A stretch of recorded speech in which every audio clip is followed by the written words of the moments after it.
ഈ മനസ്സിലാക്കി ചിരിക്കുന്നവരുടെ കാലമൊക്കെ പോയെന്ന് ഇപ്പോൾ മനസ്സിൽ ആക്കി ചിരിക്കുന്നവരുടെ കാലമുണ്ട്.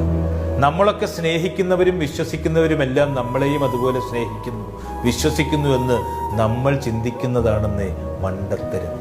ഈ മുനയൊടിഞ്ഞ് തേഞ്ഞു തീരുമ്പോഴാകും മനസ്സിലാകുക ചിലരുടെ ജീവിതങ്ങൾക്ക് നിറം പകരാനുള്ള വെറും കളർ പെൻസിലുകളായിരുന്നു നമ്മൾ. ഈ പിന്നിൽ നിന്ന് കുത്തുന്നവരോട് നന്ദി പറയുക, നമ്മൾ അവരുടെ മുന്നിൽ തന്നെയാണെന്ന് വീണ്ടും ഓർമ്മിപ്പിച്ചതിന്. ജീവിതത്തിൽ തോറ്റുപോയവരധികവും ജയിക്കാൻ അറിവില്ലാത്തവരല്ല, മറ്റുള്ളവരെ ചതിക്കാൻ അറിയാത്തവരാണ്. ഈ നുണയുടെയൊക്കെ അഭിനയ മികവിന് വിശ്വാസത്തിന്റെ മനസ്സ് കവരാൻ സാധിക്കും. ചതി മുഖം മൂടി അഴിക്കുന്നത് വരെയും സത്യം തിരശീലയ്ക്ക് പിന്നിൽ മറഞ്ഞിരിക്കും. ചിതയിൽ എരിഞ്ഞു തീരുന്നതിനേക്കാൾ വേദനയാണെന്ന് ചിലരുടെ ചതിയിൽ വെന്തു നീറുന്നത്.